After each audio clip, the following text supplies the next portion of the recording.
하나님께서는 죄인 된 인간을 구원하시기 위해 놀라운 일들을 행하셨습니다. 하나님께서 행하신 놀라운 구원의 계획은 인간의 지혜와 이성과 판단 그리고 상상으로도 헤아릴 수 없는 신비입니다. 하나님의 그 구원의 계획이 역사 속에 나타났기에 오늘 이 시대 모든 인류들이 역사를 BC와 AD로 나눕니다. 예수님을 중심으로 역사를 구분하는 이유가 바로 거기에 있습니다. 이것은 기독교가 어떤 정치적 영향력으로 세우려고 했기 때문에 그렇게 된 것이 아니라 역사의 중심이 되신 하나님의 역사가 바로 예수 그리스도를 통해 구원으로 나타났기 때문에 이러한 결과가 나타난 것입니다. 하나님의 구원의 계획은 역사의 순서, 시간 계획을 통해서도 나타났습니다. 오늘 본문에서는 그러한 하나님의 구원의 계획과 구원의 이 스케줄을 비밀이 나타났다라는 표현으로 사용하였습니다. 이 비밀은 영원히 감추어진 비밀이 아닙니다. 소수의 사람들만 알게 되는 비밀도 아닙니다. 한때는 감추어져 있지만 이제 모든 사람들에게 밝히 드러나 나타나게 된 진리, 사실을 비밀이라는 단어로 표현되었습니다. 한때는 역사 속에 하나님의 구원의 단계에 따라 드러나지 않았지만 이제는 모든 사람들에게 알려져야 하고 알려져야 하는 그러한 진리를 비밀이라고 표현한 것입니다. 로마서 9장, 10장, 11장은 이 이스라엘의 불신앙의 문제를 다루면서 안타까워하며 동족 이스라엘이 구원받기를 원하는 사도 바울의 간절한 소원이 나타납니다. 여러 가지 의문이 일어났습니다. 동족 이스라엘이 분명 하나님께 먼저 택함과 부르심을 받았는데 왜 이런 불신앙 가운데 있게 된 것일까? 하나님의 약속이 파기된 것일까? 하나님이 불의하신 것일까? 하나님이 버리신 것일까? 아니다. 하나님은 택한 그 민족을 버리지 아니하셨고 하나님은 불의하시기 때문도 아니고 하나님의 약속이 파기되었기 때문도 아니다. 이것은 그들의 완악함 때문이다. 하나님의 놀라우신 은혜와 긍휼과 부르심에도 불구하고 여전히 죄악을 고집하는 인간의 완악함이 그들에게 나타난 것뿐이다. 그들만의 문제인가? 아니다. 모든 이방 사람들, 온 세상 사람들에게 있는 완악함이 바로 그들에게 집중적으로 대표적으로 나타날 따름이다. 그 인간의 완악함을 다루시는 하나님의 긍휼 그리고 그들의 죄악을 씻으시고 구원하시는 이 하나님의 은혜의 역사가 예수님 안에서 우리에게 나타났다는 겁니다. 이제 그 예수님을 통해 우리를 구원하시는 하나님의 구원의 손길을 받아들이는 책임이 우리에게 있다. 하나님의 그 구원의 손은 우리에게 내밀어져 있다. 지금도 그 손은 우리에게 펼쳐져 있다. 인간이 붙잡아야 하고 붙잡을 수 있는 하나님의 구원의 손임에도 불구하고 그것을 잡지 않는다면 그 책임은 인간 자신에게 있다는 것입니다. 그러므로 누군가 구원을 받는다면 그것은 전적인 하나님의 은혜 때문입니다. 그러나 누군가 구원받지 못한다면 그것은 전적인 인간 자신의 책임입니다. 왜 누군가 구원받는다면 전적인 하나님의 은혜라고 말해야 합니까? 그것은 모든 사람은 구원받아 마땅한 존재가 아니라 심판받아 마땅한 존재이기 때문입니다. 오늘날 인권의 시각으로 잘못 하나님을 바라보면 하나님은 우리 인간을 구원하셔야 하는 책임이 있는 것처럼 우리 인간을 구원하셔야 되는 의무가 있는 것처럼 그렇게 잘못 판단할 수 있습니다. 하나님은 모든 인간을 구원하실 의무가 없으십니다. 하나님이 인간을 구원하지 않으셔도 하나님은 의로우신 분입니다. 죄 가운데 있는 완악함 가운데 있는 하나님 없는 세상을 꿈꾸며 살아가는 인간에게 하나님이 마땅히 내려야 하는 것은 진노와 심판뿐입니다. 노아의 홍수 심판 때 하나님께서 노아와 그 후손들을 살려두지 아니하시고 모두 다 진멸하셔도, 그렇게 세상을 끝내셔도 하나님은 의로우신 분입니다. 그때 세상은 완전히 진멸될 수도 있었습니다. 그것이 합당한 의로움입니다. 그런데 하나님은 노아와 그 후손들을 살려두셨습니다. 긍휼입니다. 마땅히 심판받아야 하는 존재들을, 그 가운데 일부를 살려두심으로 하나님의 구원의 역사를 베푸신 것을 어찌 불의하다 말할 수 있으며 어찌 버리셨다고 말할 수가 있습니까?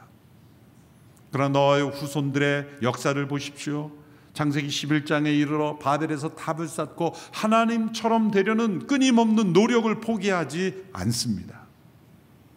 하나님은 그들에게 또 긍휼을 베풀으셔서 아브라함을 택하시고 그 후손들을 통해 새로운 역사를 이루셨지만, 하나님의 그 놀라우신 기적과 표적과 교훈을 받았지만 그들 안에는 여전히 완악함이 있습니다.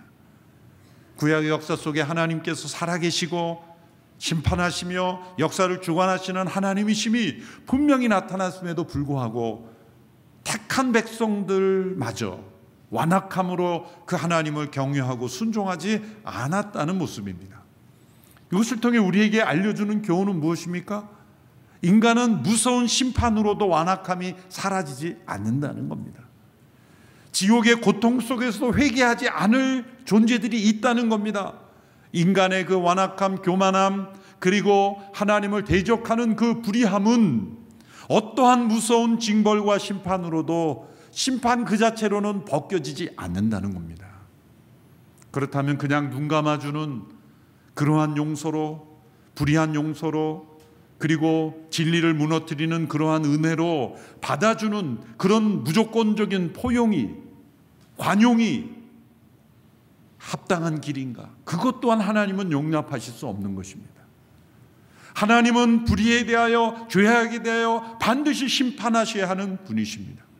그러나 하나님은 긍휼히 여기시며 은혜를 베푸시기를 기뻐하시는 하나님이 예수 그리스도 안에서 심판받아 마땅한 이들을 십자가를 통해 구원하시기로 결정하신 것입니다.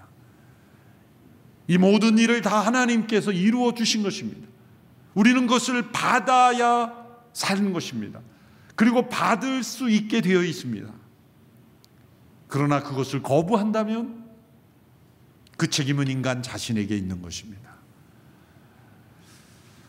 이스라엘 백성들이 하나님의 택함을 받고 부르심을 받고 놀라운 역사를 경험했지만 완악함 가운데 처해 있다. 그것은 그들 자신의 책임이라는 겁니다. 하나님의 불의하심이나 하나님의 버리심이나 하나님의 약속이 취소된 것이 아니라 인간 자신 안에 있는 완악함 때문이라는 겁니다. 그런데 로마서 11장에 와서 사도 바울은 하나님의 이 구원의 계획이에요. 놀라운 스케줄에 따라서 신비로운 하나님의 섭리로 나타난다고 말하고 있습니다. 그것을 비밀이 나타났다. 당신들이 이 비밀을 알기 원한다라고 주지시키고 있는 것입니다. 그 비밀은 무엇입니까?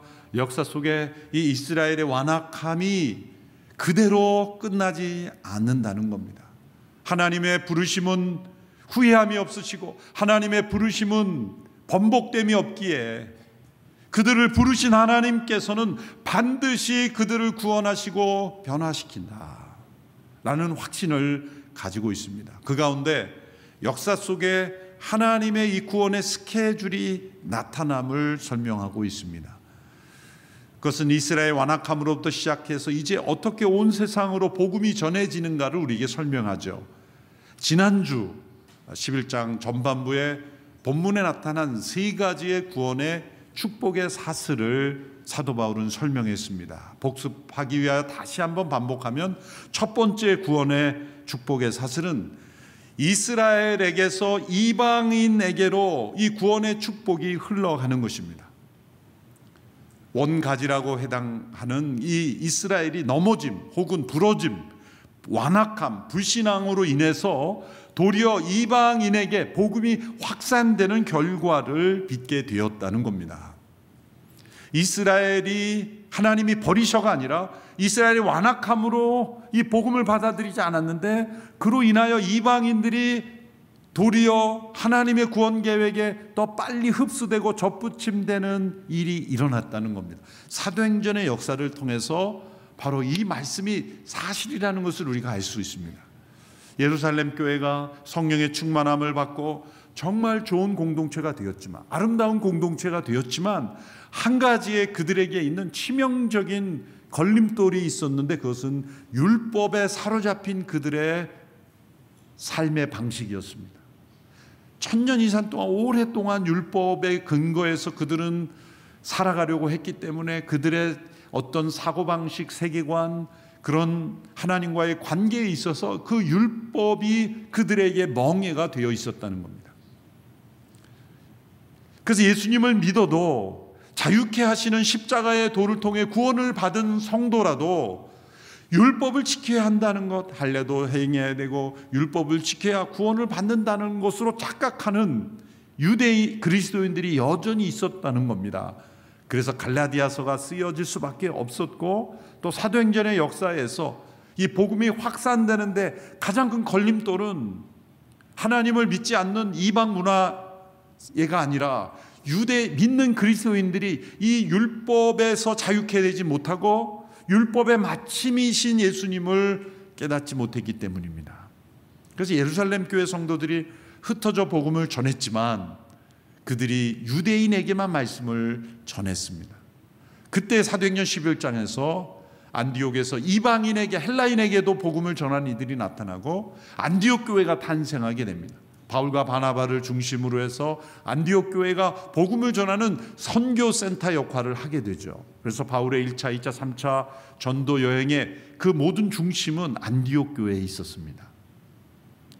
만약 예루살렘 교회가 이방 세계로 복음을 전하는 일에 더 크게 쓰임을 받았다면 어쩌면 율법주의적인 그런 신앙이 이방인들에게 퍼져서 단지 유대교가 확대되는 것 같은 그러한 일밖에 일어나지 않았을지도 모릅니다.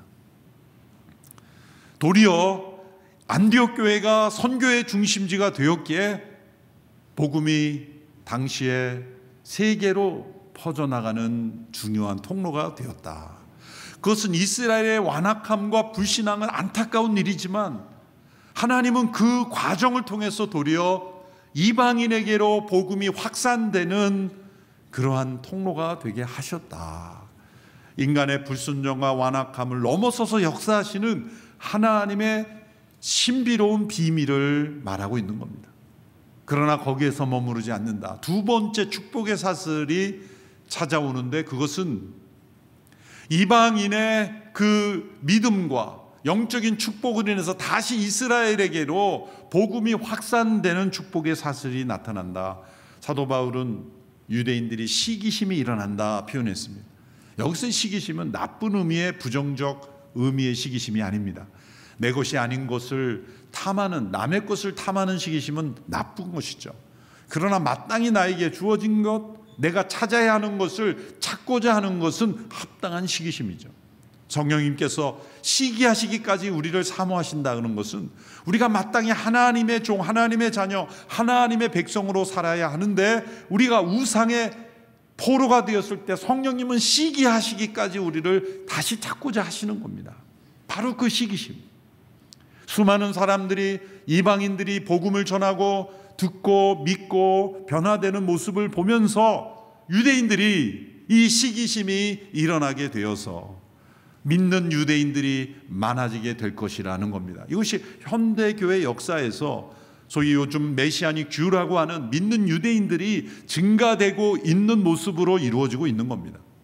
이 두 번째 단계는 사도 바울이 로마서를 쓸 당시에는 미래였지만 우리로 봐서는 현재 이루어지고 있는 일들이라고 말할 수가 있는 겁니다. 신비로운 하나님의 역사이죠. 그러나 거기서 그치지 않는다.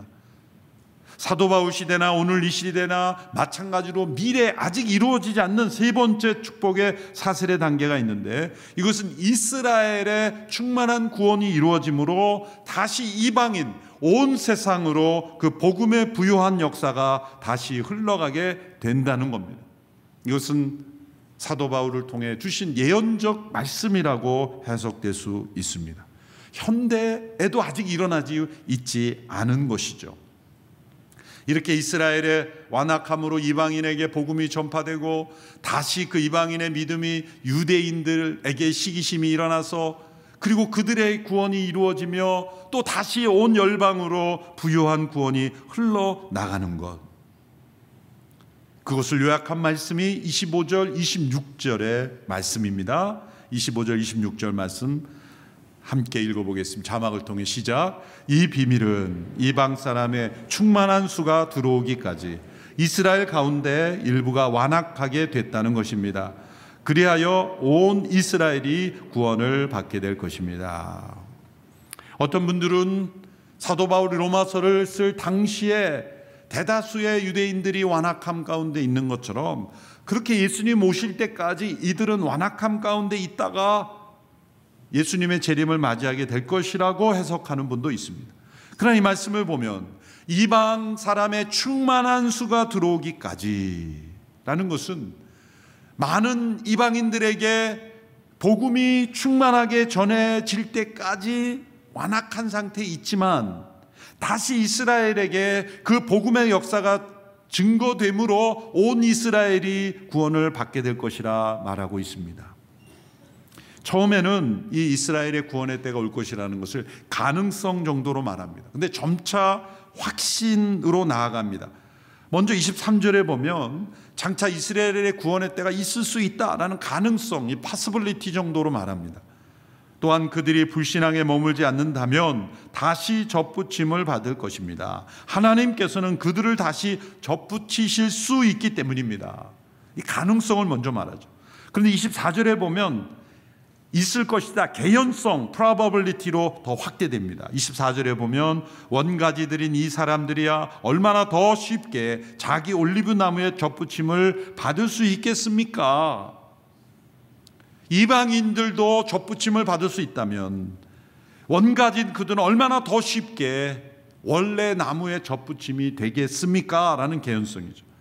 그런데 26절에 보면 이 확신으로 나아갑니다. 장차 이스라엘의 구원의 때가 확실히 있을 것이다. 이 확실성을 설명하죠. 26절 우리 함께 읽어보겠습니다. 시작. 그리하여 온 이스라엘이 구원을 받게 될 것입니다. 받게 될 것입니다. 확신입니다. 그렇다면 문제는 여기서 온 이스라엘이 누구를 가리키는 것인가 라는 이 문제입니다. 온 이스라엘이 미래의 구원을 받을 것을 확신하는데 이 온 이스라엘이라는 이 단어가 그래서 중요한 단어입니다. 로마서를 연구하는 많은 학자들, 목회자들 이 부분을 해석하기 위해서 많은 논문들을 씁니다. 주석서를 보고 자료를 참조해 보면 여러 해석들이 나옵니다. 여러분들이 여러 가지 해석이 가능하기 때문에 제가 또 나름대로 열심히 연구를 해서 결론을 내렸습니다. 그러니까 저를 믿으시고 받으시면 됩니다. 만일 못 받겠으면 신학교 가서 열심히 공부하시면 되겠습니다. 인종적인 이스라엘 가운데 많은 수라고 이렇게 대답할 수 있습니다. 국가적 이스라엘이 아닙니다. 그것은 이 시오니즘, 크리스찬 시오니즘이라고 해서 잘못된 유대 지상주의에 빠지는 거죠.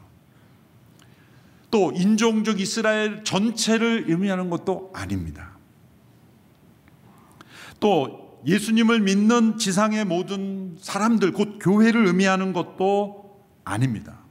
왜냐하면 9장, 10장, 11장의 흐름 속에서 동족 이스라엘에 대한 불신앙에 대한 안타까움, 그들을 향한 구원의 열망, 그것을 9장, 10장, 11장에 계속 설명했고 또 하나님의 이 구원 역사에 있어서 유대인의 불신앙 완악함이 이방인들에게 복음이 전해지는 그러한 계기가 되고 다시 시기심이 일어나 그 이스라엘에게 복음이 증거되고 또 다시 그들이 구원을 받고 온 열방으로 확세되는, 이것은 분명 인종적 이스라엘과 그 밖에 이방인을 중심으로 하는 이 어떤 복음 전파의 단계와 사이클을 설명하고 있는 문맥이 분명하거든요. 근데 여기서 갑자기 교회로 넘어가기는 너무 비약이 심하다는 겁니다. 그렇게 해석하는 분도 있지만, 그러므로 온 이스라엘이란 온이라는 단어 때문에 여기서 해석이 어려움이 있지만, 그럼 교회라고 말하자면 모든 사람들이 다 구원받는다는 것도 아니지 않습니까?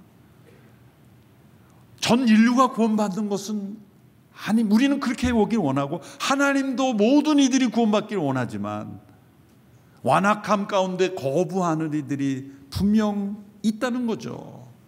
심판 속에서도, 심판 앞에서도 노아의 방주에 들어가지 않는 이들이 있었던 것처럼, 끝까지 조롱하는 일이 있던 것처럼, 말세가 있고 종말이 있고 하나님의 심판이 있다는 수 없는 예언과 경고가 있음에도 불구하고 그 말씀을 조롱하고 노아의 방주에 들어가지 않는 것처럼 끝까지 하나님의 계시의 진리를 받아들이지 않는 완악한 가운데 처한 이들이 있기 때문에 모든 이들이 다 구원받는 게 아닙니다.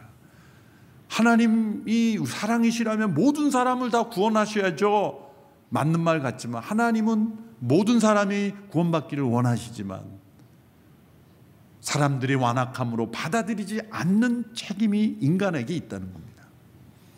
그처럼 온 이스라엘이라고 할 때 모든 사람들이 다 구원받지 않기에 이것을 모든 사람들의 구원이라고 설명할 수 없는 것처럼, 인종적 이스라엘 가운데 많은 수, 우리는 정확하게 알 수는 없습니다. 그러나 현재보다는 더 많은 수의 구원이 일어나게 되고 그것이 온 열방에 또한 부요한 구원으로 나타나게 될 것이라고 말씀하는 이 문맥 전체의 흐름을 말하고 있는 겁니다. 그래서 25절에 형제들여 나는 여러분이 이 비밀에 대해 알기를 바란다고 할 때, 현재와 같이 이스라엘이 불신앙 가운데 일부분만 믿는 사람들이 끝까지 간다면 이것을 비밀이라고 말할 이유가 없는 거거든요.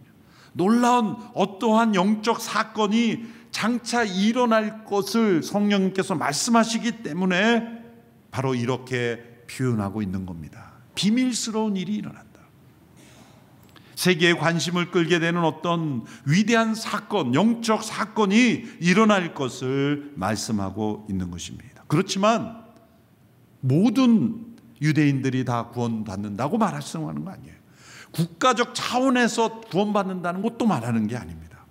그러므로 어떤 이스라엘, 현재 이스라엘의 나라의 결정에 모든 그리스도인들이 다 따라야 한다는 어떠한 이 친유대교 또 친이스라엘적인 정치적인 지지로 휩쓸려서도 안 되는 거예요.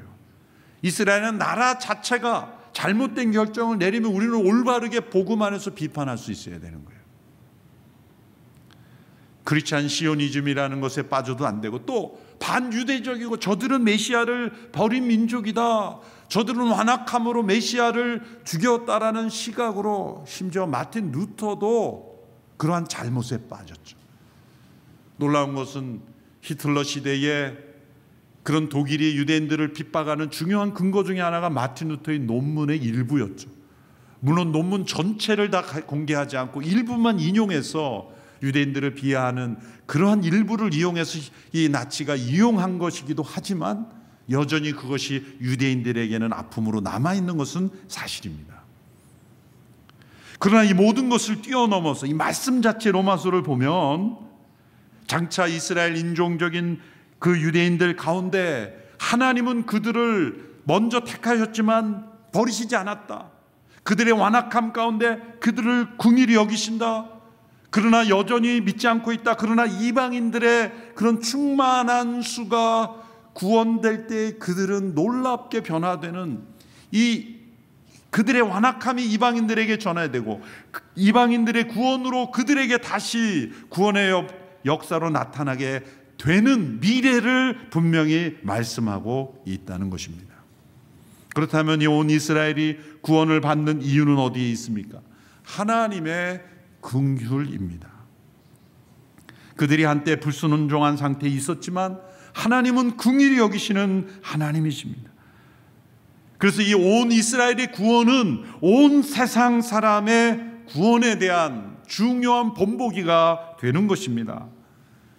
이스라엘의 불순종에 대해서만 하나님이 긍휼히 여기시는 하나님이 아니라 이스라엘의 불순종과 완악함처럼 모든 사람의 불순종과 완악함에 대하여 하나님은 긍휼을 가지고 대하신다는 겁니다. 로마서 11장 32절의 말씀을 함께 읽어보겠습니다. 시작. 하나님께서 모든 사람을 불순종 가운데 가두신 것은 모든 사람에게 긍휼을 베푸시기 위함입니다. 하나님께서 모든 사람을 불순종 가운데 가두셨다라는 표현은 하나님이 불순종하게 만들었다는 게 아니라 불순종하고 있는 이들을 하나님께서 그들 가운데 긍휼을 베푸심으로 하나님의 긍휼이 나타났다는 거죠. 사람들의 불순종과 완악함이 없다면 하나님의 긍휼이 필요하지 않지 않습니까? 인간들의 불순종과 완악함으로 인하여 하나님의 긍휼이 우리에게 나타났습니다. 하나님은 오래 참으십니다. 불순종과 완악함에 대하여 긍휼하심으로 대하고 있는 겁니다. 그래서 우리는 하나님의 은혜를 받을 수 있게 된 겁니다. 여러분, 하나님의 긍휼과 하나님의 은혜의 차이를 명확하게 이해할 필요가 있습니다. 긍휼이라고 하는 mercy, 영어로 은혜, grace, 이 차이가 무엇입니까? 긍휼이란 우리가 마땅히 받아야 될 대가를 치르지 않도록 해주는 게 긍휼입니다. 우리가 마땅히 받아야 될 게 무엇입니까? 마땅히 받아야 될 것이 구원이 아닙니다. 마땅히 받아야 될 것이 은혜가 아닙니다. 우리가 마땅히 받아야 될 것은 하나님의 진노입니다. 하나님의 심판입니다. 그 하나님의 진노와 심판을 마땅히 받아야 되는 존재임에도 하나님이 우리를 긍휼히 여기셨기에 우리가 지금 살아남아 있는 겁니다. 지금도 우리가 너무나 가치 있고 또 은혜 받기에 합당하고, 그래서 우리가 지금 생존하는 게 하나님의 긍휼 때문에 우리가 존재하는 거예요. 1차적으로 우리의 가치는 하나님의 긍휼하심을 입은 자로서 가치가 있는 거예요. 노아의 홍수 심판 때 하나님이 온 세상을 쓸어 끝내셔도 하나님은 의로우신 분인데 우리를 이처럼 생존하게 하신 것 하나님의 1차적으로 긍휼하심이에요. 마땅히 받아야 될 진노와 심판을 받지 않도록 해주시는 긍휼. 그래서 우리가 2차적으로 두 번째로 은혜를 받을 수 있게 된 거예요. 하나님의 은혜란 무엇입니까? 받을 수 없는 것을 주시는 게 은혜입니다. 우리는 은혜 받을 자격이 없습니다. 은혜의 은혜됨은 무엇입니까? 자격 없는 자에게 주어지는 호의가 은혜가 아니겠습니까? 우리는 하나님의 자녀라 일컬음을 받을 수 있는 은혜를 받았습니다. 의롭다함을 받는 은혜를 받았습니다. 거룩하게 되며 영광스럽게 되는 은혜를 받았습니다. 새하늘과 새 땅에 살아갈 수 있는 영원한 생명의 은혜를 받았습니다. 그 은혜가 우리에게 주어지기 전에 먼저 우리는 긍휼을 받아야 되는 겁니다. 그래서 구약의 시편 기자들이 하나님께 가장 많이 기도한 호소한 기도의 제목은 하나님 저를 긍휼히 여겨 주십시오. 영어는 have mercy on me. 하나님 저를 긍휼히 여겨 주십시오. 우리가 하나님의 은혜를 요구할 수 없습니다. 우리가 하나님 나에게 은혜 주세요라고 하나님께 강권할 수 없습니다. 우리가 단지 할 수 있는 건 하나님 저를 불쌍히 여겨 주십시오. 긍휼히 여겨 주십시오. 내가 마땅히 받아야 될 진노와 심판을 받지 않도록 긍휼을 베풀어 달라는 요청만 우리는 할 수 있어요. 그럴 때 우리가 받아야 될 진노와 심판을 받지 않도록 하시는 긍휼로 우리에게 하나님의 은혜가 주어짐으로 우리의 죄를 십자가에서 씻어주시고 용서하시는 은혜를 받게 된 것입니다. 그래서 은혜는 결코 죄에 정복되지 않습니다. 그러나 죄는 은혜에 의해서 정복이 되는 것입니다. 하나님은 이렇게 불순종과 완악한 이들을 긍휼히 여겨주시고 우리의 죄악을 십자가로 씻어주시는 의롭다 하시는 하나님의 자녀되게 하시는 은혜로 우리를 변화시키기에 이 바울이 동족 이스라엘의 완악함을 보면서 그거로 끝나는 역사가 아니다. 이방인의 충만한 수가 잘 때까지 일시적인 완악함입니다. 이제 다시 그들에게도 많은 수가 구원받는 역사가 일어날 것을 믿음으로 받아보며 선포하고 있는 것입니다. 이러한 구원의 계획과 스케줄을 보면서 사도 바울은 하나님을 찬양할 수밖에 없게 되었습니다. 그래서 11장 33절에서 36절까지 하나님을 찬양하는 이 송령이 나오는 것입니다. 우리 함께 이 말씀을 읽어보겠습니다. 시작. 깊도다 하나님의 부요와 지혜와 지식이요 그분의 판단은 헤아릴 수 없으며 그분의 길은 찾아낼 수 없도다. 누가 주의 마음을 알았는가? 누가 주의 조언자가 됐는가? 누가 주께 먼저 드려 주의 보상을 받겠는가? 만물이 그분에게서 나오고 그분으로 인해 있고 그분에게로 돌아갑니다. 그분에게 영광이 영원토록 있기를 빕니다. 깊도다 하나님의 부요함과 하나님의 지혜와 하나님의 지식이요 누가 하나님의 판단을 헤아릴 수 있습니까? 누가 그분의 길을 찾아낼 수 있습니까? 우리는 하나님을 경유할 따름이지 그 하나님의 판단과 지혜를 우리가 다 헤아릴 수 없고 이해할 수 없다. 그 하나님의 지혜를 따라가는 유일한 길은 경외함으로 순종하는 것뿐입니다. 그래서 부분적으로 우리는 행한 이후에 결과를 알고 깨달을 뿐이에요. 다 알아서 깨닫고 행하는 것이 아니라 순종함으로 행함으로 우리는 이것이 하나님의 지혜이구나 라는 것을 깨달을 따름입니다. 누가 하나님의 마음을 헤아릴 수 있습니까? 누가 주의 조언자가 될 수 있습니까? 여러분, 하나님은 우리의 어떠한 조언도, 어떠한 도움도, 어떠한 물질도, 어떠한 헌신도 필요하지 않습니다. 가끔 열심히 기도하는 분들의 기도를 이렇게 훔쳐서 들어보면 하나님께 가르쳐 드리는 분이 가끔 있어요. 하나님이 이래야 되지 않습니까? 지금 뭐 하시는 겁니까? 지금 하나님. 그러면서 막 누구는 저래야 되고 누구는 이래야 되고 하나님 이때는 이렇게 해야 되고 보면 하나님께 막 코치를 하고 있는 자신의 생각과 판단으로 지금 하나님 지금 이렇게 하셔야 됩니다. 하나님의 측량할 수 없는 지혜와 지식으로 지금 하나님은 역사하고 계신데 자신의 판단으로 하나님을 코치하려는, 물론 하나님께 우리의 간구를 아뢰 수 없다는 건 아니에요. 하나님 이러면 좋겠습니다. 하나님 이래 주십시오. 할 수 있습니다. 간구하고 탄원할 수 있는데 하나님께 조언하지 마세요. 하나님 제가 중요한 거 알려드리겠습니다. 조언하지 마세요. 또 하나님 도와드리려고 하지 마세요. 하나님 도움이 필요한 것 같은데 자 이제부터 하나님 좀 도와드리겠습니다. 하나님 요즘 좀 힘드시죠? 제가 제 일 좀 그만하고 하나님 일 좀 하겠습니다. 하나님 노 땡큐. 하나님은 우리의 도움이 필요한 분이 아닙니다. 가끔 보면 하나님이 하시는 데 많은 일은 하나님을 한다고 하면서 자기를 벌려서 하나님이 뒷수습하는 게 더 많으신 것 같아요. 우리가 하나님의 일을 도와드리는 것이 아니라 하나님의 행하신 일 우리가 경외하고 순종함으로 통로가 될 뿐이에요. 하나님께 우리가 무엇인가를 드릴 수 있다면 그것은 내가 하나님께 드림으로 무엇인가를 받고자 하는 보상이 되어서는 안 돼요.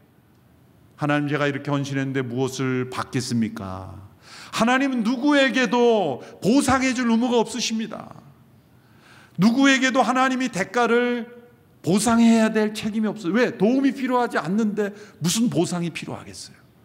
그럼 뭡니까? 우리의 헌신의 의미는 무엇입니까? 내가 드린 헌금의 의미는 무엇입니까? 우리는 드릴 수 있는 그 자체가 기쁨이요 특권일 뿐입니다. 우리의 헌신 그 자체가 감사할 뿐입니다. 다윗이 그런 고백을 했죠. 내가 누구이간데 드릴 수 있습니까? 하나님이 우리의 헌신을 받으신다 그 자체로 그것이 보상이요 축복이요 그것이 우리의 기쁨일 뿐입니다. 우리가 하나님께로부터 무엇인가를 받고자 하나님과 딜하면 안 됩니다. 거래하면 안 됩니다. 내가 이렇게 하나님 도와드렸는데 하나님 이렇게 나를 안 도와주십니까? 잘못된 기도예요. 우리 하나님이 어떤 분인지를 잘 모르시는 기도이죠. 그 하나님은 만물의 창조자이십니다. 만물이 그에게서 났고 만물의 통치자시며 만물이 그로 인하여 있고 만물이 그에게로 돌아갑니다. 만물을 심판하실 하나님이십니다.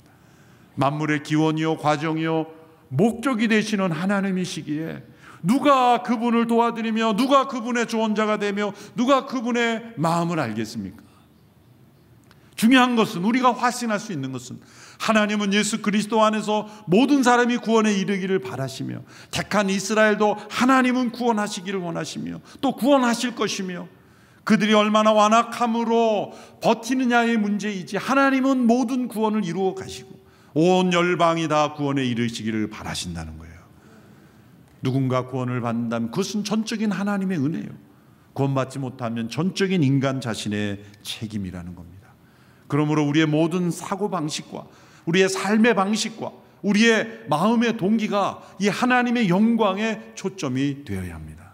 만물이 그에게서 났고 그로 인하여 존재하고 그에게로 돌아갈 것이기에 우리의 모든 삶의 목표와 이 역사의 목적이 바로 하나님께 영광이 되어야 한다는 것입니다. 여러분, 이 성령이 어디 나옵니까? 로마서 11장 마지막 부분에 나와요. 로마서 1장부터 11장까지 정말 우리가 배운 모든 복음의 진리, 모든 이 교리의 결론은 무엇이 되어야 돼요? 하나님께 대한 성령 경배가 되어야 돼요. 또 12장부터는 우리의 삶의 적용이 나와요. 그러므로 형제들아, 너희의 삶을 하나님이 기뻐하신 거룩한 산 제사로 드리라. 우리의 삶의 모든 이유와 근거가 바로 하나님의 영광이 되어야 하는 것입니다. 모든 영광을 하나님께 돌려드린 우리의 삶이 되기를 축원합니다. 기도하겠습니다. 만물의 창조자이시며 통치자이시며 심판자이시며 새롭게 하시는 하나님을 찬양합니다. 그 하나님께 모든 영광을 올려드립니다. 예수 그리스도 안에서 행하신 구원으로 인하여 하나님을 찬양하고 또 우리를 새롭게 하실 하나님을 찬양하며 우리를 통하여 역사하시는 하나님을 찬양하게 하옵소서. 우리의 모든 삶의 이유와 목적이 하나님의 영광이 되게 하옵소서. 예수님의 이름으로 기도하옵나이다. 아멘.